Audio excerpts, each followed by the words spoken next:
Hi friends, welcome మన ఉమ్మడి వంటలు ఛానల్కి. ఈరోజు నేను చూపించబోయే రెసిపీ ప్రోటీన్ పౌడర్. పాలల్లో ప్రోటీన్ పౌడరు కొనుక్కొని తాగుతూ ఉంటాం కదా, అలా కాకుండా మనము మంచి విటమిన్స్ ప్రోటీన్స్ ఉన్న పౌడర్ని ఎలా చేయాలంటే జీడిపప్పులు, బాదం పప్పులు, అవిసె గింజలు అంటారు, అన్నీ సమపాలల్లో తీసుకొని డ్రై రోస్ట్ చేసుకోవాలి. బాండి పెట్టుకున్నాను, వేడి చేసుకున్నాను. ఇప్పుడు వీటన్నింటిని 1 by 1 వేయించుకుంటాను. జీడిపప్పులు గుండ్లో అయితే ఇలా బేడ చేసి పెట్టుకోవాలి. నాకు ఇక్కడ ఇట్లా బేడనే దొరుకుతుంది కాబట్టి నేను బేడనే తెచ్చుకుంటాను. మీరు కొంచెం ఓపిక తెచ్చుకొని మీరు ఇమ్యూనిటీ పెంచే ఈ పౌడర్ను తయారు చేసి పెట్టుకుంటే పిల్లలకు పెద్దలకు మంచి ఇమ్యూనిటీ, మంచి డైజెషన్ అయ్యే ఫుడ్ అండి ఇది. వీటిలో ఫైబర్ ఎక్కువగా ఉంటుంది కదా, అందుకు పోయే వాళ్ళకైనా స్కూల్కు పోయే వాళ్ళకైనా ఎనర్జీ ఎక్కువ కావాలి కదండి. మనము మామూలు ఫుడ్ తగ్గించుకొని కూడా ఇలాంటి ప్రోటీన్ ఉన్న ఆహారాన్ని తీసుకుంటూ ఉంటే వ్యాధులు కూడా మన జోలికి తక్కువగా వస్తాయండి. వ్యాధులు వచ్చినా కూడా మనము త్వరగా రికవర్ అవుతామండి, ఇమ్యూనిటీ ఉంటుంది కాబట్టి. మనిషి అన్నాక వ్యాధులు రాకుండా ఉంటాయా అండి? ఉండవు కదా, వ్యాధులు వస్తాయి. కానీ వచ్చినా కూడా తొందరగా ఇమ్యూనిటీ ఉంది అంటే త్వరగా మనము రికవర్ అవుతాము. అందుకని ఇలాంటి ఫుడ్స్ తీసుకుంటూ ఉండాలి. వేయించుకున్న తర్వాత వీటిని ఒక ప్లేట్లో తీసి పెట్టుకోవాలి. అన్నీ బాగా డ్రై రోస్ట్ చేసుకున్నాము అంటే ఎక్కువ రోజులు చెడిపోకుండా ఉండడానికి ఆస్కారం ఉంటుందండి. టేస్ట్ కూడా బాగుంటుందండి డ్రై రోస్ట్ చేసుకున్నామంటే.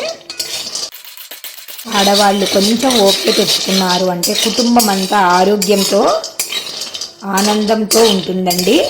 కాబట్టి తప్పకుండా మీరు ఇలాంటి ఐటమ్స్ నేను అన్ని సింపుల్గా ఉన్నట్టుగా చేసి చూపిస్తుంటానండి. మన ఛానల్లో అన్నీ అంత కష్టమైనవి ఏమీ ఉండవు. కాబట్టి మన ఛానల్ని ఆదరిస్తూ ఉండండి ఫ్రెండ్స్. మీరు ఎప్పుడు మీకు ఏ డౌట్లు ఉన్నా కూడా కామెంట్ రూపంలో తెలియజేస్తూ ఉండండి ఫ్రెండ్స్. ఇలా వేయించుకున్న వాటిని బాగా చల్లారాక మనము పొడి చేసుకోవాలండి. పాలల్లో వేసుకునేటట్టుగా అయినా వాడుకోవచ్చు. లేదు అంటే మనం అన్నంలో కలుపుకోవడానికి ఉప్పు, కారము, కొంచెం కొబ్బరి యాడ్ చేసి మిక్సీకి పట్టుకున్నాము అంటే అన్నంలోకి కూడా వాడుకోవచ్చండి. వేడివేడి అన్నంలో నెయ్యి వేసుకొని తింటే చాలా టేస్టీగా ఉంటుందని మీరు కూడా ట్రై చేస్తూ ఉండండి ఫ్రెండ్స్. ఇప్పుడు వీటిని మనము మిక్సీ జార్లో వేసుకుందామండి. ఫస్ట్ బాదం పప్పులు, జీడిపప్పులు వేసాను. ఇలాగ మిక్సీ పట్టుకోవాలండి. వీటిని తీసి అవిసె గింజలు వేసుకోవాలండి. అక్కడక్కడ బాదం పప్పులు ఉన్నాయి, తీసి ఏర్పంచుకోవాలి. ఎందుకంటే అవి గట్టిగా ఉంటాయి కదా. ఇప్పుడు వీటిని కూడా మిక్సీ జార్లో వేసుకొని వీటిని కూడా పొడి చేసుకున్నాను. ఇప్పుడు ఇందులోనే మనం జీడిపప్పులు, బాదం పప్పులు వేసాం కదా, అందులోనే వేసి అంతా కలుపుకొని ఒక మారు మళ్ళీ కొంచెం సేపు మిక్సీ పట్టుకోవాలి. ఎందుకంటే అంతా కలవడానికి. ఇది స్మెల్ అయితే అంత మంచిగా అనిపిస్తుందండి. చాలా మంచి టేస్ట్ అండి. వేయించుతాం కాబట్టి మంచి స్మెల్ వస్తుంది. సగం వచ్చేసి అన్నంలో తినడానికి చేసుకుంటున్నాను, సగం వచ్చేసి పాలల్లో వేసుకోవడానికి చేసుకుంటున్నానండి.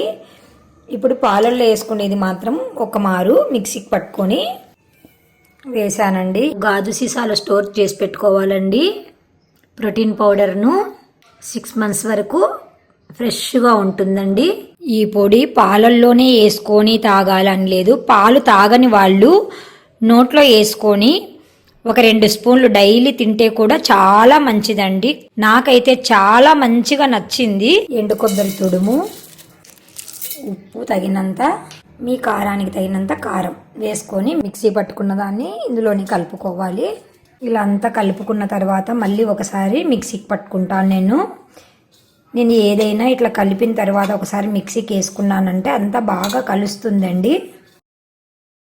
అన్నంలోకే కాదు, ఇడ్లీలోకి కూడా వేసుకోవచ్చు. ఇడ్లీలో కూడా బాగుంటుంది. ఇలాగంతా వేసుకున్న తర్వాత ఒకసారి మళ్ళీ మిక్సీ పట్టుకొని ఒక జార్లో స్టోర్ చేసి పెట్టుకోవడమే అండి. ఇడ్లీలోకి అయితే ఈ పొడి పెట్టుకొని నెయ్యి కరిగించుకొని వేసుకొని తింటే ఇడ్లీలోకి చాలా టేస్ట్ ఉంటుందండి. అంతే అండి, చాలా సింపుల్గా చాలా ఈజీగా మనము 2 రకాల పొళ్ళు చేసి పెట్టుకున్నామండి. ఇది ఒక జార్లో స్టోర్ చేసుకోవాలండి. ఇలాగా ఉప్పు కారం వేసిన ప్రోటీన్ పౌడర్ అండి. ఇది కూడా మీరు కూడా తప్పకుండా ట్రై చేసి ఇడ్లీలోకి, ఉప్మాలోకి, అన్నంలోకి మీరు చేసుకొని తిని ఈ టేస్ట్ ఆస్వాదించండి ఫ్రెండ్స్. Bye bye friends.